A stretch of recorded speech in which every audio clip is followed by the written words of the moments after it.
Gus, bagaimana dengan orang bodoh yang dijadikan sebagai pemimpin? Bagaimana dengan pertanggungjawabannya? Sekian. Begini ya, kalau bodoh dengan makna kita ini kan biasa mengkaji Quran ya, terutama kita yang di pesantren, yang dosen VAI atau siapa saja yang nekuni ilmu Quran. Ada sisi manusia itu punya sifat permanen yang oleh Allah disebut wa kanal insanu dzaluman jahula. Manusia itu banget bodohnya kata Allah. Sudah banget bodohnya, banget dolimnya. Sehingga kita bilang bodoh itu sebenarnya bukan ngenyak ya. Ya memang manusia mau tidak mau harus bodoh lah. Teorinya gampang, yang perlu diketahui itu kan banyak. Toh kita harus dititipi ilmu hanya sedikit. Dari yang banyak tahu sedikit itu namanya apa coba? Bodoh kan?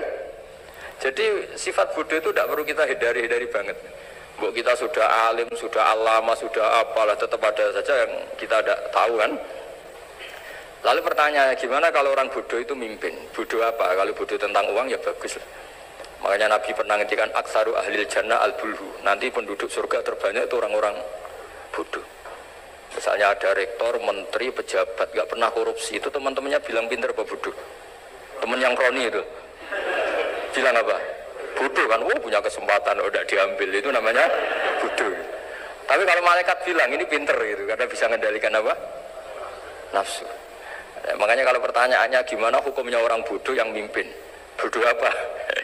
Kalau bodoh cara mimpin ya memang keliru betul. Wong bodoh cara mimpin kok tetap mimpin. Tapi kalau dia bodoh, nggak tahu caranya korupsi, nggak tahu caranya selingkuh, nggak tahu caranya nggak bener, itu ya pinter itu. Karena Nabi itu yang kadang muji itu aksaru ahlil jannah al-bulhu, masyhur hadis itu.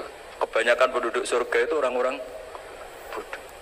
Sampai Mbah Mun tuh kalau guyon ya lebih guyon dibanding jenengan. Kata Mbah Mun gini, aku itu saake suar wargane wong-wong bodoh, saake kenaan malaikat. Kan di surga itu orang akan dikasih sesuai keinginannya. Wong desa-desa itu taunya makan enak kan jadah, terus uduk gitu. Terus bayangkan cantik tuh ya orang pak, ya kayak gitulah orang desa rodok melek sidik ya cantik, terus bangir sidik ya cantik. Karena surganya memberi yang diinginkan, akhirnya menunya yaitu itu saja. Karena dia kan nggak pernah makan pizza, terus nggak pernah melihat orang cantik Pakistan, Turki, jadi saya rasa ya itu. Jadi kata Mbak Mun, mulane wong sing pengalaman, jadi kok surganya mewah. Itu kan bayangkan kamar mandi, mungkin ya kamar mandi di kampungnya kan itu udah bagus ini. Ya saya tidak tahu apa betul begitu apa enggak, ini guyon. Nah bodoh seperti itu. Jadi kalimat bodoh itu ada bodoh beneran, itu memang bener-bener bodoh. Tapi di beberapa ilmu tasawuf, bodoh itu kadang dipuji, yaitu tadi aktaru ahlil jannah al-bulhu. Kebanyakan penduduk surga itu orang bodoh ya kayak kita. Kalau kita rektor atau menteri keuangan atau pejabat kok tidak korupsi, itu kata teman-teman kakak itu apa namanya? Bodoh kan, ada kesempatan kok nggak dimanfaatkan. Tapi kata orang-orang baik itu pinter. Pemimpin ya gitu Pak Rektor. Jadi saya merasakan jadi kiai, saya itu nggak suka mimpin. Karena sebetulnya takut kalau orang ini tidak mandiri. Semua kok tanya kiai, semua tanya. Ya, kadang orang sangat percaya kiai itu ngasih nama anaknya saja tanya kiai. Padahal bisa baca kitab. Kadang ya dia doktor dari Al-Azhar. Ya, kamu itu ngalim kok, nama saja tanya kiai, apa memang kamu nggak bisa? Wah biar barokah Gus kalau nama dari jenengan, ribet kan? Ini kan ribet. Akhirnya saya tidak mau, barokahnya tidak mau, itu mereka mau memberi nama sendiri. Makanya kata bapak saya itu kalau ono imam masjid wis tuwek ngimami terus juga istiqomah jenenge mau digenti. Jadi artinya kalau ada seorang imam masjid tuwek sudah batuk masih ngimami saja.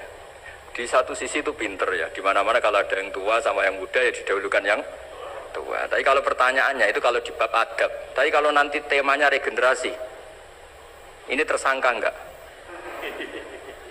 Ya saya ulang lagi ya, ada imam tua sudah batuk-batuk. Kalau temanya akhlak dibenarkan. Di mana-mana kalau ada yang tua yang jadi imam ya tua. Tapi kalau temanya regenerasi, tersangka kan dia. Lah ini lainnya gimana ini kok enggak regenerasi? Artinya gini, makanya saya bilang kalimat bodoh beneran apa bodoh yang relatif nisbi. Jadi manusia itu seperti itu, makanya disebut wa kanal insanu dzaluman jahula.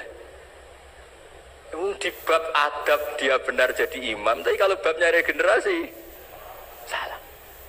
Makanya kalau jadi pemimpin berkali-kali, makanya benar Indonesia dibatasin 2 periode. Harusnya kalau teori pengalaman, benar mana presiden ketiga sama kedua? Benar ketiga kan lebih punya pengalaman. Tapi kalau dibalik, pakai teori regenerasi, memangnya orang Indonesia hanya dia tok yang bisa jadi presiden? Tapi kalau pertanyaannya, yang belum pernah jadi presiden sama yang pernah jadi presiden, kira-kira mimpinnya tahu mana? Ya kalau manusia itu bisa dibolak-balik gitu. Makanya saya berkali-kali bilang agama yang urusan sosial itu tidak ada pakemnya. Gimana hukumnya orang soleh berteman orang fasik yang dugem yang apa? Buruk. Nggak boleh orang soleh berteman orang fasik, takutnya ketularan. Tapi kalau dibalik, boleh nggak orang soleh membina orang fasik? Boleh, bisa bina kalau berteman. Kamu bisa bina orang tanpa berteman?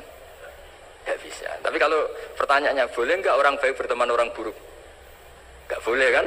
Takut terkontaminasi. Tapi kalau dibalik, boleh nggak orang baik membina orang buruk? Boleh, bisa bina kalau berteman. Boleh nggak berteman sama orang buruk? Jadi makanya di sini ini kalau sudah sosial itu ada muktadul hal namanya kalau dalam pesantren itu. Konteksnya apa? Ya saya kira demikian.